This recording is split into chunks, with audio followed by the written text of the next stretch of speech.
In Illinois, the numbers don't lie. Nearly 800,000 people gone in just 10 years. High property taxes, spiraling public pension debt, and decaying infrastructure have quietly pushed families and retirees out, not in protest, but in exhaustion. It's not just an Illinois story. Residents across 10 drastically different states are walking away from homes they've lived in for decades. Whether it's Hawaii's unaffordable paradise, Alaska's cold isolation, or North Dakota's post-oil stagnation, each state represents a different symptom of the same deeper sickness.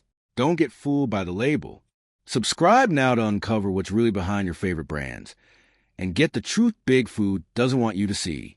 People aren't just moving for better weather or jobs. They're fleeing instability, rising costs, and fading opportunities. This growing migration is more than a trend. It's a signal. The quiet outflow reveals the cracks in America's economic foundation and the limitations of outdated state policies.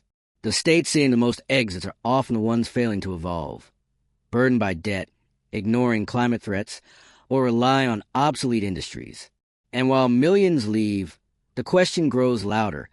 Are these places being left behind because they can't keep up, or because they refuse to? Millions of Americans aren't just moving. They're actively avoiding certain states altogether. The data doesn't lie, and neither does the landscape. From coast to coast, once popular states are now seeing a steady decline in residents. But this isn't random. This isn't people chasing sunshine or better schools. It's deeper. It's systemic.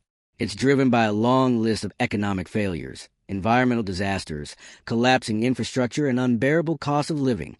Let's start with Hawaii, a paradise by every visual standard, but one that's become almost unlivable for regular people. Housing prices are through the roof. Rent is unmanageable. Everything costs more: food, gas, electricity, basic services. And for locals, that means getting pushed out of their own home. Dependency on tourism and real estate speculation has created a two-tier society. Visitors and investors thrive while residents struggle to stay. The result? Locals are fleeing to places like Las Vegas, where life is simply more affordable. That's not migration. That's displacement. Then there's West Virginia, a state that once ran on coal, but never fully transitioned to anything else. The coal industry collapsed, and with it, entire towns. Promises of transitioning to newer sectors like tech or healthcare haven't materialized fast enough. Infrastructure remains poor. Broadband access is spotty. Roads are outdated. There's job scarcity, especially for younger generations. So they leave, not because they want to, but because there's nothing left to stay for. And when the youth leaves, so does the future. Illinois is another story, one of staggering financial pressure. We're talking about some of the highest property taxes in the country, crushing public pension debts, and services that are underfunded despite sky-high revenue demands. Nearly 800,000 residents have left in the last decade alone. That's not a coincidence. That's economic failure driving people away. Residents are tired of paying more and getting less. They're not waiting around for the next budget crisis. They're packing up and heading to states that actually balance their books. Alaska might seem like a dream, open spaces, natural beauty, freedom. But the reality is colder, much colder, and not just in climate. Living costs are extreme. Healthcare access is a serious issue. The cost of goods is inflated due to distance and isolation. Combine that with limited job opportunities in long, dark winters, and the appeal fades fast. Since 2013, more than 40,000 people have left. That number matters, because Alaska can't afford to lose population. And yet, it's happening steadily. Louisiana is facing something even worse: environmental catastrophe. The land is literally sinking. Rising sea levels, frequent storms, coastal erosion. Homes are disappearing. Communities are being wiped off the map. This isn't speculation. It's measurable, ongoing, and devastating. And it's driving people away. Displacement is no longer about economic choices in Louisiana. It's about survival. The storms come, the land vanishes, and people are left with no choice but to start over somewhere else. Climate change isn't theory here. It's lived experience. In North Dakota, the issue is economic volatility. The oil boom brought people in. Jobs, income, promise. But booms don't last. Oil prices crashed. Industries pulled back. And people left. What's left now is a shaky economy with limited prospects. Infrastructure hasn't kept up. Communities built during the boom are now struggling to justify their existence. That kind of economic instability is a magnet in reverse. It pushes people out as fast as they arrived. New Jersey represents another type of crisis: financial exhaustion. Taxes are suffocating. Property taxes, tolls, fees, congestion, it all adds up. Middle-class families are worn down. Retirees are being priced out of their homes. People don't want to work their entire lives only to struggle in retirement. So they go to states where their money stretches further, places where they can breathe without being taxed into the ground. And as they leave, New Jersey becomes a place people actively avoid. Mississippi is dealing with decades of economic stagnation. Low wages, poor education outcomes, and limited job diversity have kept the state from moving forward. Add to that ongoing healthcare access issues and infrastructure neglect, and it's easy to see why young people leave and don't come back. Without a serious investment in economic diversification, the cycle will continue, and the population will keep shrinking. Connecticut is a state of extremes. On one hand, you have affluent, picture-perfect towns. On the other, entire cities are struggling to stay afloat. The wealth gap is glaring.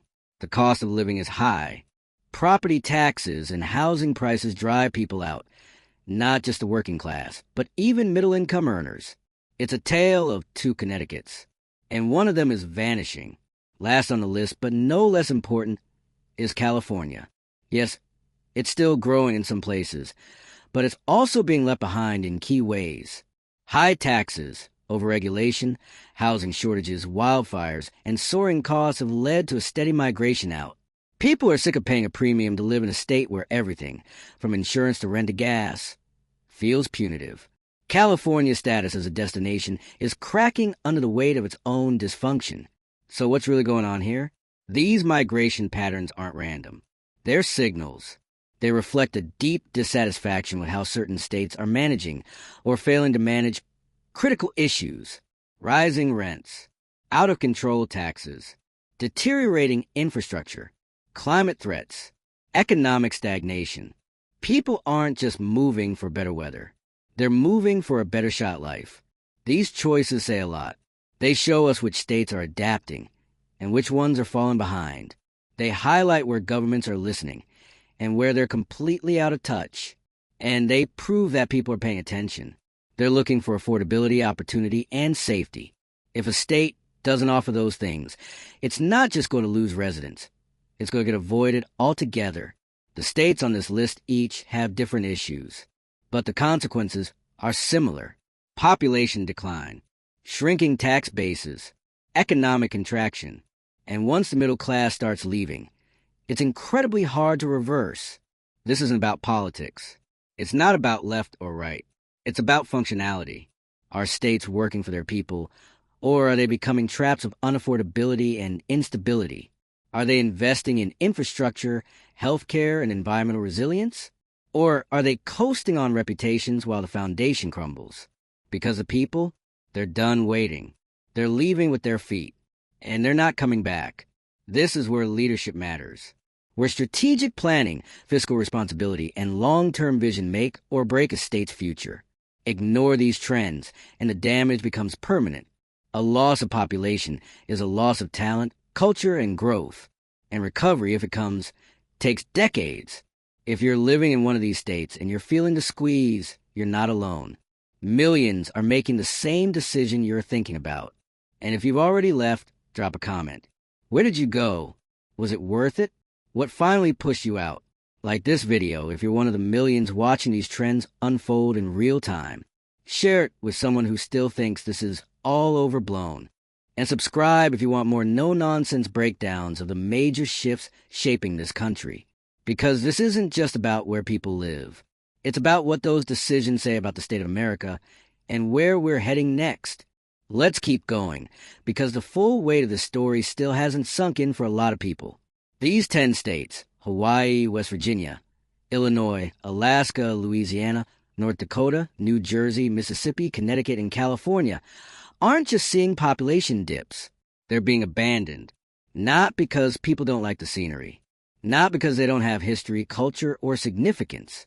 It's because the systems in place, the leadership, the policies, the priorities, have failed to protect the things that matter most: affordability, safety, opportunity, and stability. Let's stop pretending this is a phase. It's not. This is the American map being rewritten in real time. And the people who are leaving, they're not the ones who can afford second homes and tax shelters.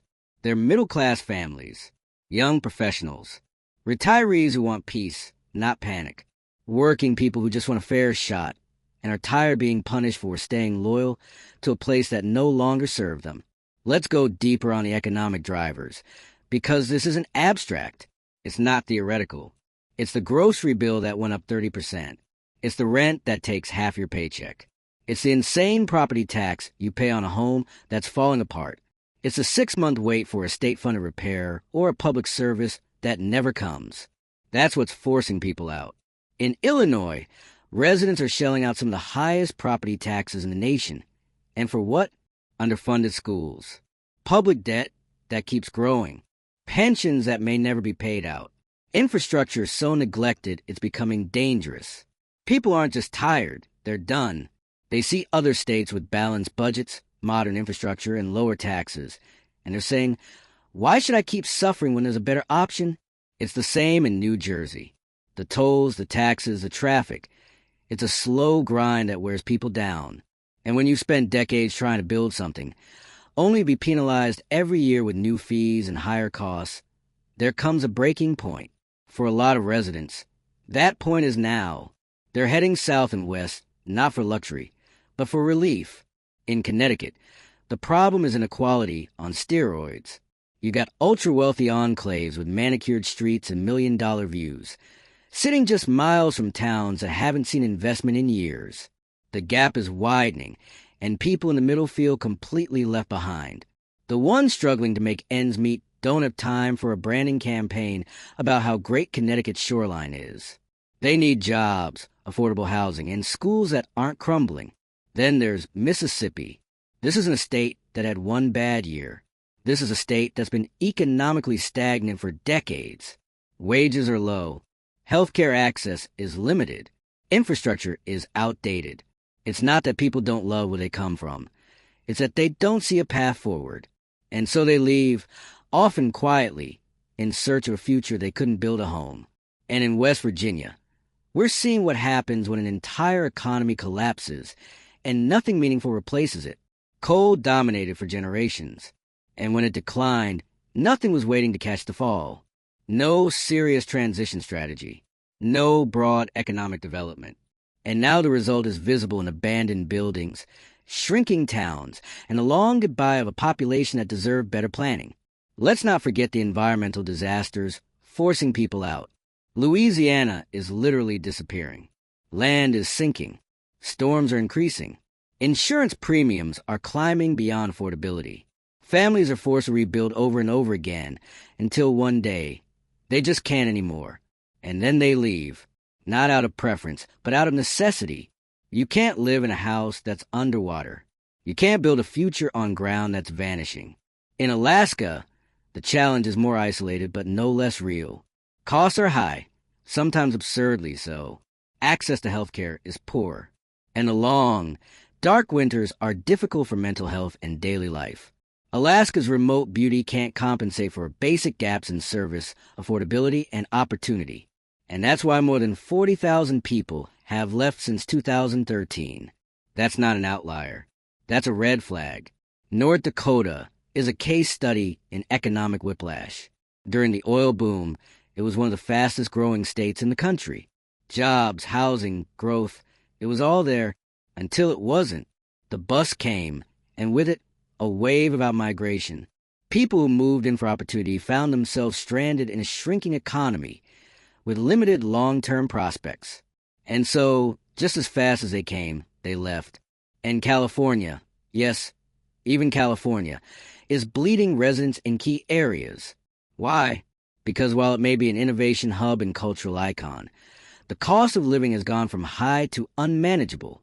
Housing prices are ridiculous. Energy costs are rising. Wildfires and droughts are constant threats.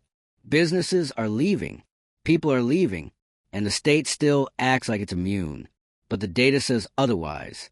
Let's be clear, these are warning signs. This isn't just about who's coming and going. It's about why. And it's about what these trends say about the states themselves. High taxes alone aren't the issue. Neither is weather. It's the totality, the failure to adapt, to serve, to plan, to protect. Americans are mobile. We've always moved for opportunity. But now, we're seeing mass avoidance. Entire states are being bypassed, not just because of perception, but because of reality. And that reality isn't going away. If states don't change course, if they don't get serious about economic reform, infrastructure upgrades, climate resilience, and housing affordability, they won't just lose population. They'll lose viability. Once people start avoiding your state entirely, you don't just have a migration problem, you have a future problem. Because the longer this trend continues, the harder it will be to reverse. Shrinking tax bases mean fewer services. Fewer services mean more decline. It's a cycle that feeds itself. And it doesn't stop until something breaks or someone intervenes. So what's the solution? It starts with facing the facts. These states need to stop blaming external forces and start looking inward. They need to stop relying on legacy reputations and start rebuilding trust with real people. That means investing in infrastructure, lowering the tax burden where it's crushing families, diversifying economies, responding to climate threats with urgency, not denial, and treating middle-class residents like the backbone of the future, not just a revenue source to exploit. Because the people have made their decision. Millions are leaving. Millions more are staying away. And they're not wrong. They're doing what anyone would do in their situation, looking for stability, affordability, and opportunity. If a state can't offer that, then yes, people will avoid it, and they'll never look back. Let's not pretend this is just another news cycle story. What's happening right now with these 10 states is historic. It's reshaping the demographic and economic fabric of the country in real time, and the consequences will stretch far beyond 2025. We've reached a moment where entire regions are being redefined by who's leaving, and more importantly, by who isn't even thinking about moving there. Avoidance is a powerful indicator. When Americans don't just flee a state, but go out of their way to avoid it, it's a message, a warning, a verdict. And that verdict is clear: something's broken. These states aren't delivering the basics anymore. People want security, affordability, access to work, and a future they can count on. When a state fails on all those fronts and then piles on environmental instability, decaying infrastructure, and punishing taxes, people don't protest. They don't beg for reform. They leave. Quietly, decisively, permanently. And here's the kicker. Once that reputation sets in, it's hard to reverse. Think about it. If you're a young professional looking to start a career, a family, or a business, are you going to pick Illinois with its tax chaos and crumbling public finances? Are you going to choose Louisiana, where flooding and land loss could wipe out your investment overnight? Are you setting up shop in West Virginia, where economic opportunity is thin and infrastructure is stuck in the last century? Probably not. And neither are millions of others. That's why this isn't just about raw numbers. It's about perception. It's about momentum. And these 10 states have lost it. They become symbols, not a culture or history or pride, but dysfunction, decay, and decline. Let's go back to Connecticut for a second. It's a perfect example of a state divided against itself. On one end, wealth beyond belief. Hedge funds, coastal mansions, luxury suburbs. But drive a few miles inland, and the picture changes dramatically. Vacant buildings, struggling schools, residents squeezed between high property taxes and a lack of opportunity. People aren't fleeing the mansions. They're fleeing forgotten parts of the state that leadership won't fix. That contrast between extreme wealth and growing hardship isn't just unfair. It's toxic. It's a warning sign that the system is built to leave some people behind. Mississippi is different, but just as alarming. It's not a place that's being rocked by sudden crisis. It's a place that's been stuck in low growth for generations. Wages have barely moved. Healthcare systems are fragile. Schools are underfunded. Infrastructure is outdated. And while leaders have made promises for years about investment and change, the results haven't followed. So the people who can leave do, and those who stay, they're left with fewer services, fewer neighbors, and fewer reasons to believe. Now think about North Dakota. When oil was booming, it looked unstoppable. But what did state leadership do with that momentum? Did they diversify the economy? Did they build infrastructure for long-term growth? No, they rode the wave. And when it crashed, so did the population. The lesson is obvious. If you build a state around one fragile industry, you gamble with your future. And when it fails, people won't wait for recovery. They'll leave for good. Even Alaska, with all its raw beauty and cultural richness, is fighting against its own survival. Isolation and cold are one thing. But when you mix in high costs, limited health care, and economic stagnation, it becomes a deal breaker. There's a difference between being remote and being unlivable. And more, Alaskans are deciding the challenges outweigh the rewards. This is a reality. Americans are watching these trends. They're studying the stats. They're talking to friends and family. They know which states are thriving and which ones are struggling. And once a state gets labeled as broken, unaffordable, unstable, or unsafe, it becomes nearly impossible to convince people to move back in. That's why this isn't just about who left. It's about who never came. The future of these 10 states hinges on one thing: reform. Not speeches, not promises. Results. Tangible improvements in how states manage money, deliver services, build infrastructure, and protect residents from environmental risks. And it can't wait, because once a state loses its people, it loses its power. Fewer residents means less representation, weaker economies, and spiraling decline. But there's still time. Time to fix what's broken. Time to rebuild trust. Time to make these states livable again, not just for tourists or the wealthy, but for the people who call them home. If you felt this in your life, if you've left a state on this list or thought about it, hit like. If your city is changing, if your neighborhood is emptying, drop a comment. Share your experience. Your voice matters.